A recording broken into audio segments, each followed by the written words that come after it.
Today's shout out is for Zuldinga. Drivnod versus Neali, Braids and Skrelv. A one lander's no good, so we mulligan, get a free mulligan in multiplayer, and that is a 3-lander with not a whole lot going on, to be honest, but yeah, we'll try it. We draw on turn 1, and it is a Sword of the Animist, which I don't mind having, so drop as many swamps as we can in the early game. Skrelv comes down on turn 1, and Braids passing straight through the turn. Then Staff of the Storyteller for Neali. Alright, and that's a decent turn 2 play as well. Draw into Arcane Signet, so definitely play that this turn. Skrelv is swinging in towards Braids, so that is the first toxic counter. Sky Diamond from the mono blue player. See an Arcane Signet from the Boros player as well, and the Spirit Token swings in and hits us. And we draw into a Machaeus. Luckily we do have a 4th land to make, so get down the Body Launderer here, I think. Then the Skrelv going in towards the Boros player, so dealing a toxic damage there as well, so probably trying to spread the toxic around, ready for proliferation from something like Glistening Sphere. Braids Conjurer Adept into play now. The Spirit Token hitting the mono white player this time. Alright, so with Braids, I assume must have been the Commander Sphere came down last time. We can just cheat out a Machaeus here, might as well. And that's excellent. We draw into a swamp, so the Cabal Coffers is going to start looking pretty good here. We will play and equip the Sword of the Animist this turn. Don't have any means of really taking advantage of either our Commander or the Machaeus. So we'll swing straight down the middle at Braids, because that's going to be looking pretty scary to us, I imagine. Sword of the Animist triggers, and we get another swamp into play. Okay, Braids on the stack here, and the Boros player doing something, so that is Generous Gift. Surprised they didn't do that before now. The mono white player still gets a Braids trigger. Maybe just allowing all of us advantage against the mono blue player before allowing the mono blue player to have a turn and cheat something big into play. So, not cheating anything in there, I don't think. Unless it was a land. Can you get a land with Braids? Yeah, artifact, creature or land, so just getting down the Mirex, and then Karn's Bastion is in play as well. Yeah, not much in hand apparently. Karn's Bastion is just going for the Proliferate, putting them each on 3 poison counters, and there are spells that care about whether you've got 3 poison counters or more, so yeah, that might be relevant. Sakashima the Imposter coming into play now as a copy of probably the Machaeus, I would think. I'm not sure really why they would go for Sakashima here. Maybe copying this so that they can give protection from colours and dodge removal on the Braids. Yep, it's the Machaeus they go after. So putting a +1/+1 buff on the Elephant. Tokens don't benefit from Undying, of course. And then the 4/4 goes towards the mono white player before he dies of Infect. A Martial Coup, and 3 was put into X there, or 4 was put into X, so dodging the board white but getting down 4 soldier tokens. So we'll likely see their commander next turn. And I was looking to swing in at the Boros player this turn, but they'll probably swing back at me next turn, which stands to be a decent chunk of damage, so I think we use the Body Launderer to go in at the white player here. Just drew into a swamp again, so yeah, not really benefiting from having Drivnod as our commander here. Trigger Sword of the Animist, of course. We do want to be attacking in every turn so that we can ramp. And then we're just going down to 1 card in hand, unfortunately. Get down at the Phyrexian Altar as our one and only sack outlet. And then play the Pitiless Plunderer as well. No Undying on the Pitiless Plunderer from Machaeus because it is a human. A Might Overseer for our opponent. And then Might Overseer creating a Phyrexian Might token with Toxic 1. So that is not a 1/1, it's a 2/1 with First Strike and Toxic. Thanks to the Might Overseer Anthem effect. Braids Conjurer Adept into play once again. The 4/4 swinging in towards the Might Overseer. That does have First Strike, so not sure what the plan is there, but the white player takes it anyway for some reason. Could have had rid of the Elephant token there. Now the Boros player stands to benefit from the Braids. Our opponent goes from 2 up to 3 cards by drawing a card with Staff of the Storyteller. Then cracking the Commander Sphere, so not liking the cards in hand apparently. Then we see Hordling Outburst for some more tokens, so apparently not going to go for their commander. Mace of the Valiant into play now, +1/+1 for each charge counter on it, and it gets a counter whenever a creature enters. Alright, so at the beginning of our turn we might as well cheat in a Cabal Coffers here, I think. Even if we draw into a land, I'm not going to play it, because I want to discard it to the Connive from the Body Launderer. And yep, there is a swamp, so not going to play that this turn. I think we might as well just get down our commander here. I might throw away my commander to draw a card to the Body Launderer, and this will come back into play anyway. Get some treasures out of the deal as well. It's noteworthy that with Toxic it does stack. This ability gives Toxic 1, so it'll have Toxic 1 twice, which is effectively Toxic 2. Yeah, I have no doubt that that will swing in towards us next turn, so I have no qualms in hitting my opponent first. Sword of the Animist continuing to ramp us, as it always does. Okay, so they just decide to take the damage here. And there we see a Swords to Plowshares, or a Path to Exile even. Could take the mana, but I think instead, yeah, I think we'll sacrifice that and bring it back in with Undying. Noteworthy that we're in the blocking phase here as well, so they actually didn't take the damage there, of course. No need to if you've got a Path to Exile available to you. So Body Launderer comes back in with Undying. We get a couple of treasure tokens thanks to the Pitiless Plunderer. So obviously the Body Launderer comes back in, the Path to Exile fizzles there, and we'll get through to the second main phase. So with that, let's trigger the Body Launderer here. We'll sacrifice our commander for a black mana. Don't want to put our commander back in the command zone, so we say no to that, because obviously it comes back in with Undying. It is not a human. And the Body Launderer is going to connive us here, so we'll get into... well, we'll get one step closer to a card that we actually care about. Alright, there is a Rite of Bells and Locks, so we discard the Swamp. Then we'll connive again with the Body Launderer, looking at another card. That is a Weatherlight Completed, which we are nowhere near. With both of those cards in play, we'd be looking pretty good, but yeah, I just think Weatherlight Completed is going to be too slow with the current board state, unfortunately, so we'll hold on to the Bells and Lock. Then we can go for the Rite of Bells and Lock, and being completely empty-handed. Could have tried to cheat that in with the Braids, I suppose, but there's no guarantee that that will still be in play by the time our turn rolls around again. So we get some tokens into play, might as well equip the sword back onto the Body Launderer as well. And yeah, well and truly in top deck mode, as we thought we would be with that opening hand. Wasn't too sure about Body Launderer, to be honest. I thought it might be good trying to activate some reanimation stuff by dumping stuff in the bin, and somewhat have some card filtering involved with it as well, but probably best just getting some kind of card advantage card in its place. And as we thought, the Might is swinging in towards us, so we'll see if they activate that in time here. And they do, so Skrelv going to give it protection from black, which there's nothing we can do about. And they are going to have mana to proliferate as well if they want to. And we take our 2 points of poison damage there. And it looks like they're activating the Khan's Bastion. Yep, so we go up to 3, our opponents go up to 4 infect counters. Braids managing to have a trigger with Braids occur during his upkeep for the first time. So we'll see what he's been holding on to. That is Necromonicon Memorial, so protection from black is going to be relevant this game. Protection from red could be as well. Then Nezahal Primal Tide being hard cast. This will have haste and vigilance, as well as evasion in flying, so yeah, Braids starting to go off here. Be difficult to remove this as well, one because it's got protection from black, but it also has Undying thanks to not being a human. So everything going in at the mono white player, thankfully. I imagine they think they can deal with us anytime they like thanks to the Necromonicon Memorial, which is probably right. They don't have pro white though, so Generous Gift going on to the Necromonicon Memorial, and that has them draw a card with the Nezahal. And the 4/2 first strike going in the way of the elephant, which they could have had rid of by now, so they could have been blocking the Braids there. Okay, did that elephant just come back? Gold Warder's Gambit now. Create 5 rebel tokens, they gain haste. For each of those tokens you can attach an equipment to it. They drew with the Nezahal over here, so up to 5 cards in hand. In mono white players plummeted down to 9 life as well, by the way. So the Staff of the Storyteller gets another counter on it, and there's 5 triggers for the mace. So 5 charge counters going on this thing, making the rebel a 7/7 with haste and vigilance.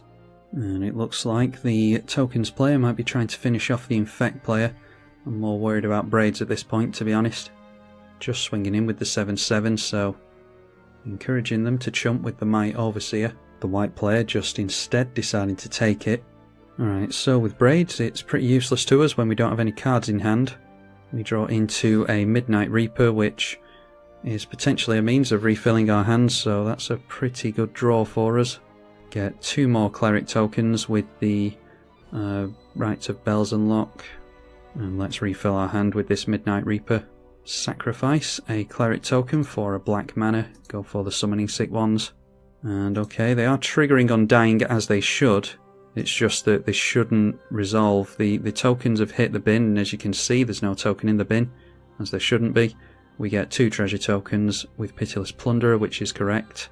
Okay, maybe there's something I've missed here, because we're not getting the token back with Undying, but this thing came back with Undying. Yeah, maybe I've missed something on that side of the field. Anyway, Undying doesn't seem to be broken for me. And actually, this triggers on non-tokens, doesn't it? So, let's go after Sword of the Animist onto our commander, maybe. We can threaten some commander damage on the blue player. So we'll swing straight down the middle at the mono blue player. And this is going to be 11 points of damage if our opponent's not careful. Throwing the elephant token in the way. They could throw Braids in the way as well if they want to. Anyway, we will go through to the second main. And I think we have to give up on the Pitiless Plunderer, annoyingly, because we're just not getting into anything else. It won't come back with Undying. It will trigger the Midnight Reaper twice, though. So we'll go for Body Launderer on the stack first, so that we've actually got cards to discard to connive. The Midnight Reaper loses us a couple of life, draws us a couple of cards. Alright, a Wretched Confluence is potentially good. There's a Revel in Riches as well, which could win us the game, potentially. So let's go for the Connive. We can get rid... Alright, that is more card drawing Liliana, so we'll get rid of the Wretched Confluence. That will put another plus counter on the Body Launderer. And then we draw into a Toxic Deluge, which is, annoyingly, a good card to keep hold of, but yeah, we're going for Revel in Riches by the looks of it, so get rid of Toxic Deluge. Tap down the Cabal Coffers, we get 8 mana. Nezahal draws our opponent a card.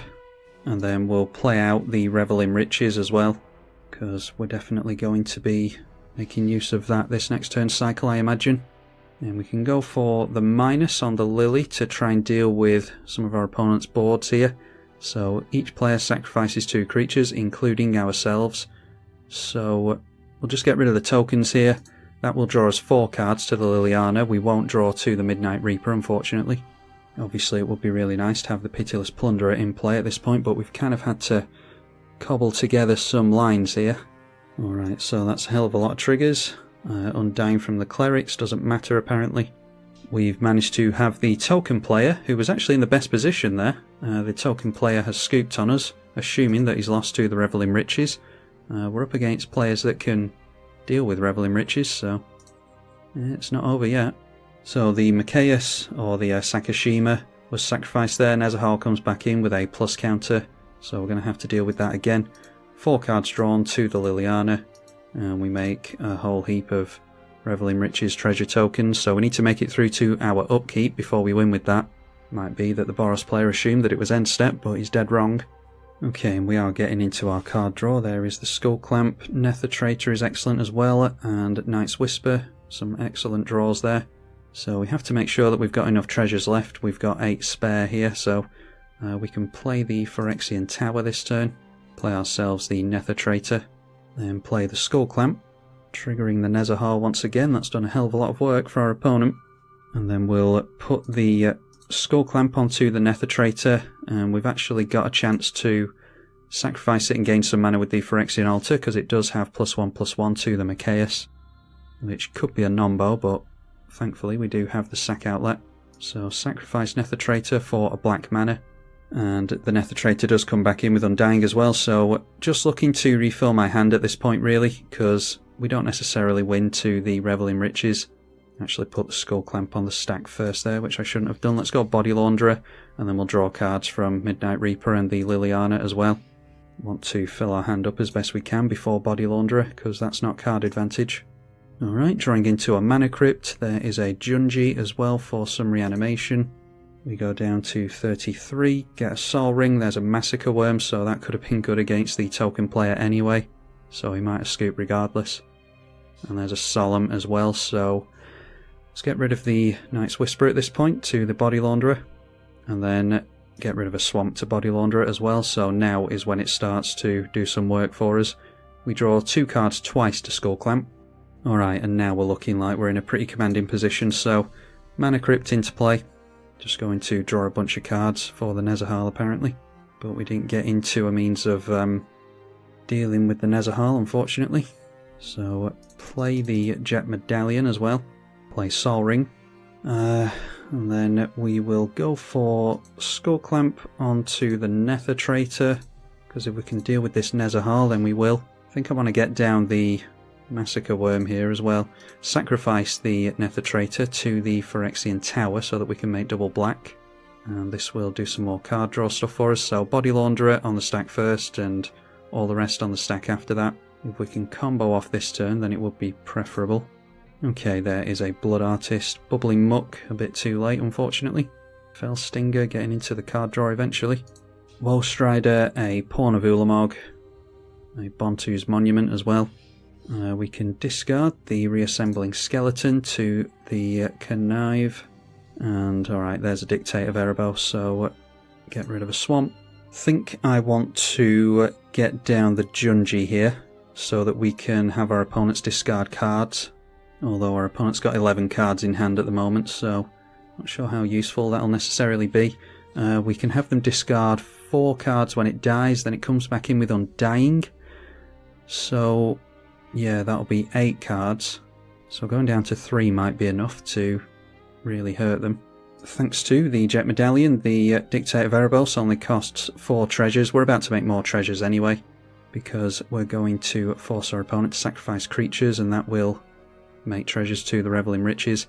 So Phyrexian Arena makes more black mana by sacrificing the Junji, and that triggers the Dictate of Erebos a couple of times, so they have to sacrifice all their creatures here. And we're doing the usual, drawing into a bunch of stuff. We'll put Junji on the stack as discarding 2 cards and losing 2 life. We'll get down the Nether Traitor with the floating black mana. Probably worth getting down the Blood Artist at some point because it only costs 1 black mana.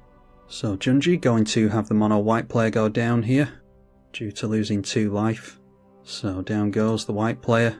We have the blue player discard a Walking Atlas and a Trailblazer's Boots. Discarding also a Rhystic Study and a Magic Mirror. We discard a Swamp to hand size, or a Swamp to the Body Launderer even. Then Dictate of Erebos resolves, so sacking both of the creatures, which makes us more Revel in Riches tokens, 2 per creature that dies. Alright, so now we want the Bastion of Remembrance. If we can win this turn then I will do, because I'm not sure I can have my opponent discard his entire hand, and even if I can, he could top deck into something like a Cyclonic Rift that really slows the game down. So not trying to play with my food, it's just, yeah, there's a lot of thinking to do here. So get both of our Aristocrat effects into play.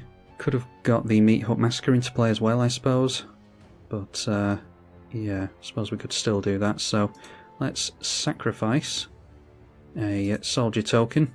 That can make a black mana, and then we can get out the Meat Hut Massacre for just 2 black mana. Oh, okay. Yeah, I went on auto yield there and then it didn't register, so I passed through manually and now it's taken me through to the end step. Superb. Magic Online. Okay, I'm not sure that we could have got our opponent there anyway. I'm just going to pass the turn over, and if we have to do a bunch of Aristocrat stuff on our opponent's turn, then we'll just, well, we'll try it. So obviously our opponent has multiple things that he needs to deal with at this point, but did start the turn with 9 cards in hand. Goes down to 8 upon playing an island. There is a Thought Lash, so when a player doesn't pay for Thought Lash's cumulative upkeep, that player exiles all cards from their library. Exile the top card of your library to prevent the next 1 damage that will be dealt to you this turn. Now let's see. Is this damage? No, that's loss of life. That is loss of life as well. And this is also loss of life, so they can't avoid the Aristocrat effects with Thought Lash. So we won't respond to it. Obviously can't attack in at our opponent now, effectively. Then are they just going to exile their entire library and go for... I bet they're just going for a Thassa's Oracle win here, aren't they? Or a Labman or something. Alright, so turns out that we are going to try and do something with the with the aristocrat effects here. So sacrifice Nether Traitor first. It will come back in with Undying. And then we can sacrifice something else once Nether Traitor is actually in the bin. And we can get it back out for black mana. Hopefully don't deck ourselves here. We've got 43 cards. We can sacrifice the Midnight Reaper so that we don't draw as many. It's probably a good idea. Our opponent can exile cards off the top with the Thought Lash in response, but I don't imagine he can play out a Labman or something at instant speed, so not too worried about it. Our opponent going for still exiling stuff off the top of the library in response, but then allowing things to resolve here. So I suppose we let our opponent exile his whole library if we want to, and then whatever he goes for as a win, we can just respond with all the aristocrat stuff.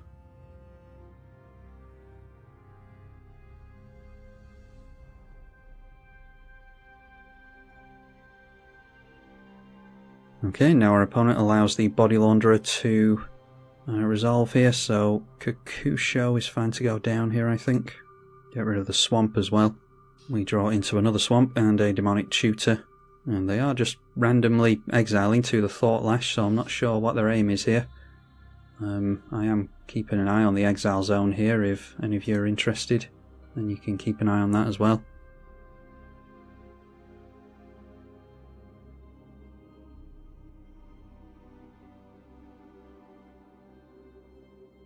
Nether Traitor comes back in with Undying, our opponent continuing to sporadically activate this thing.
Okay, we're down to 3 cards now in our opponent's library.